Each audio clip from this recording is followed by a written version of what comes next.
Hello, it's Dave M0OGY, just adding this little bit at the beginning of the video which you're about to see, which is my final thoughts on the President George II transceiver.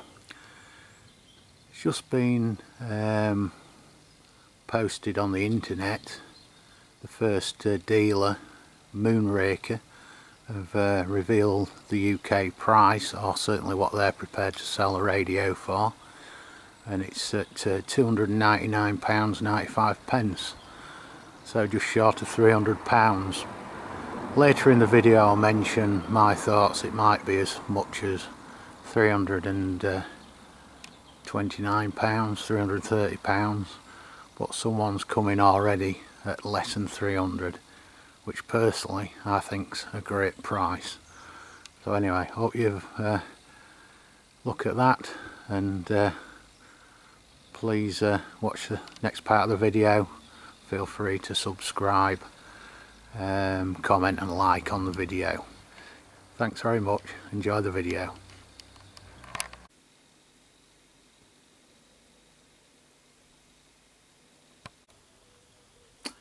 Hello and good afternoon, it's Dave. Hope you're doing okay on this Wednesday afternoon.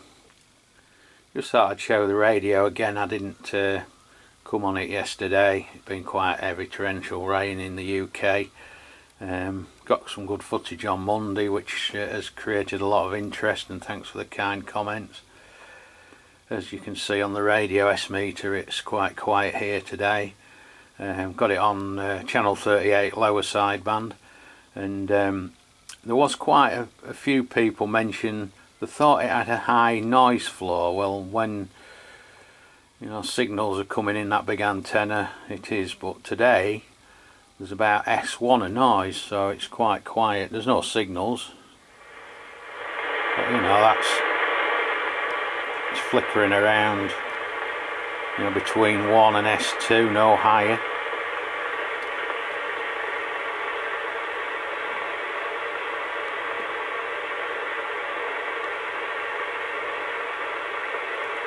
Yes, S1, so pretty low noise floor when there's no big signals coming in. Certainly not on my QTH anyway. Yeah, stable, about 1, signal 1, 1.5. Nothing to worry about there.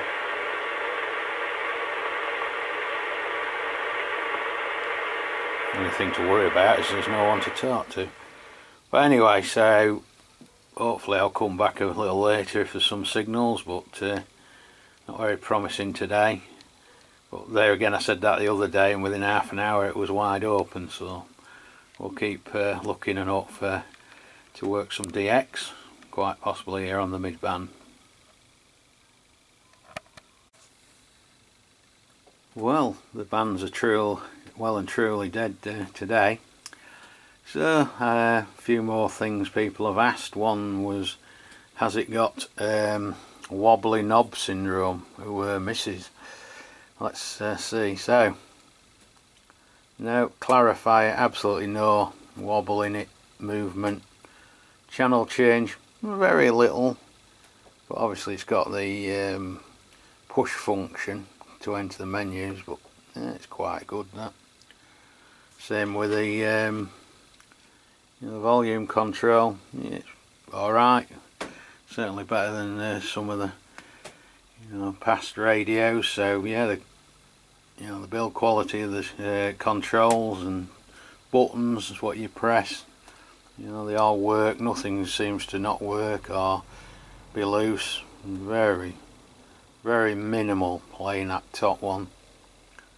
I don't know what you're looking at, half a mil maybe, but it's because it's a push button. Not all the other ones don't move at all. So hope that's answered a few of your questions about the build quality. There don't seem to be any issues at all. I need to find a lead. Someone else asked for me to plug something in the USB socket on the front and see if it'll charge your phone or anything. Sadly I've not got a phone, but you know, I have a modern one that'll work off that, but I'll see what I can get. If I can find a lead, what might be cool, I'll try and charge the Thunderpole TX handheld off it. That might be interesting. So yeah, that's another question. So there's a USB socket on the front.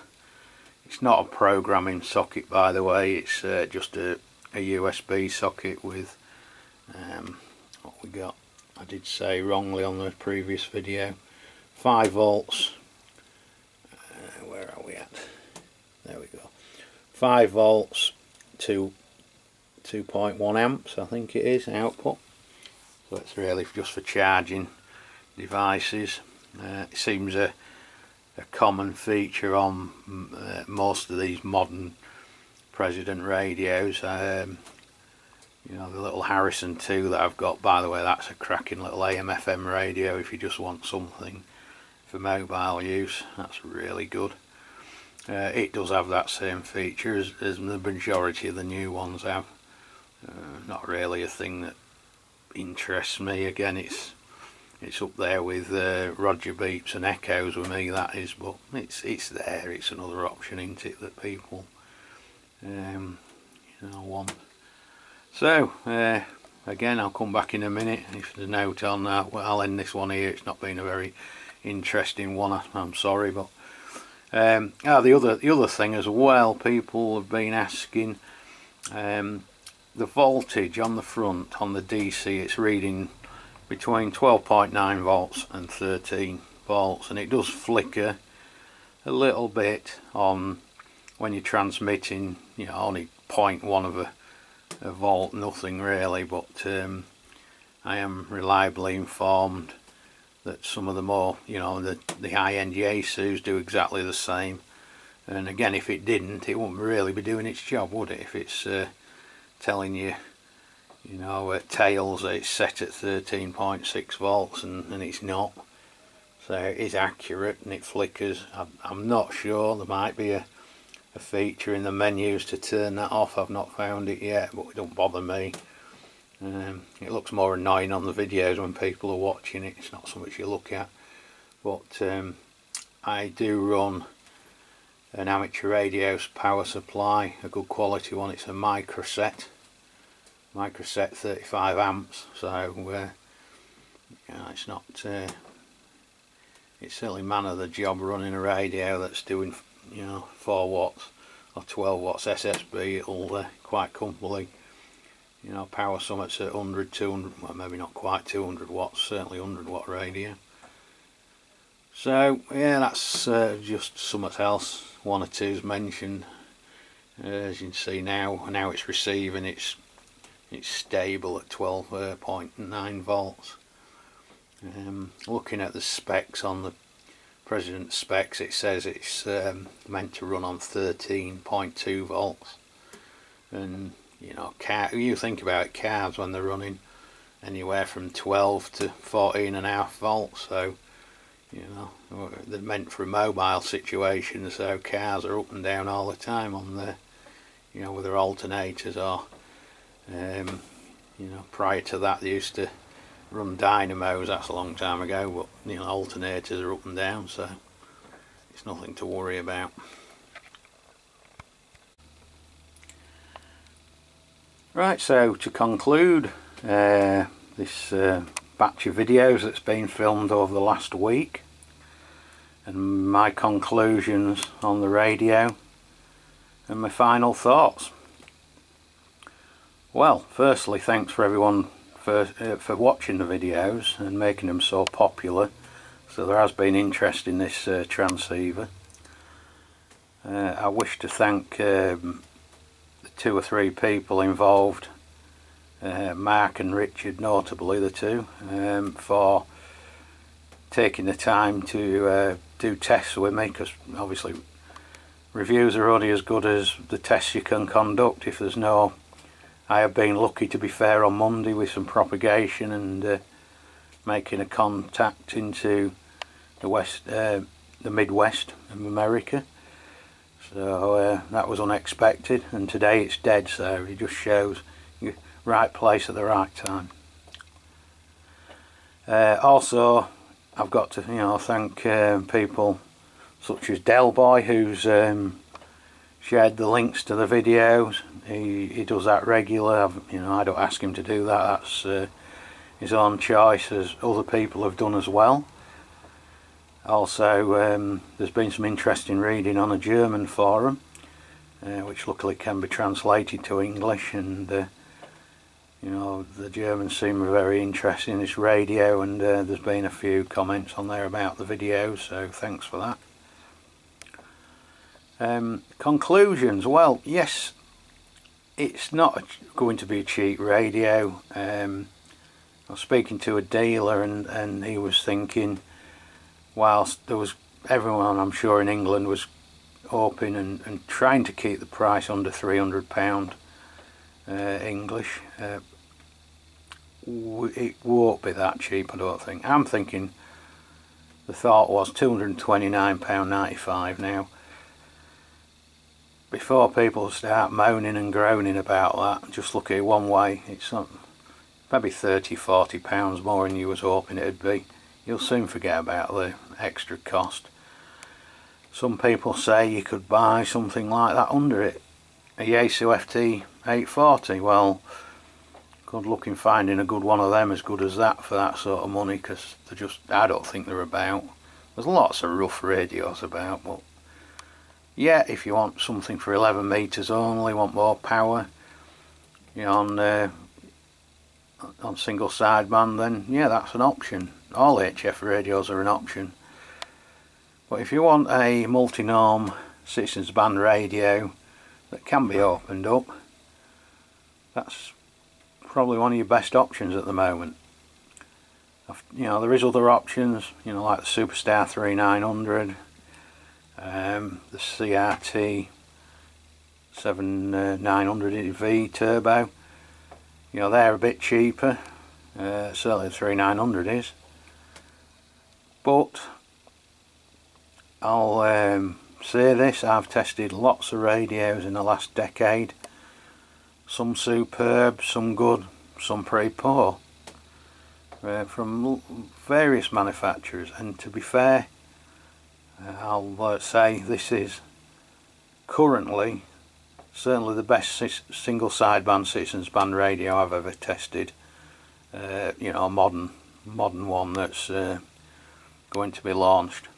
I've found no bugs with it, controls out loose. Yeah, I've only been running it for a week solid. Long term, I don't know, I ain't got a crystal ball. Will it last 40 years like a Cobra 148? Who knows, maybe, maybe not, but I probably won't be about to see that anyway, so I'm happy with it. I'm just an average 11 metre CB radio enthusiast in England, and for me it's a good radio, it's a keeper. I will be, this is my final thoughts, but I will show a few more videos of it, because it'll be my everyday radio for the upcoming year or so, I guess. In the future, I may just well have the wire resoldered on the board and open it up and try it on 10 metres amateur bands. It's got a lot more to this radio than what it is stood there, so possibly in the future I may do that. I'm a bit concerned about the warranty seals, but if I break them and it blows up, so be it. That's how it is, isn't it? So on that note, hope you've enjoyed the last 11 videos now. It's been a very long week really, but I hope it's got it out there, and make your own assumptions. I'm not a radio trader, dealer, don't work for no one doing anything like that. It's just my own enjoyment, and hope it brings some pleasure to radio enthusiasts throughout the world. So on that note, catch you on the next one. Best 7-3 from Dave, M0OGY 26 Alpha Tango 025. Hopefully catch you on the bands. Bye bye.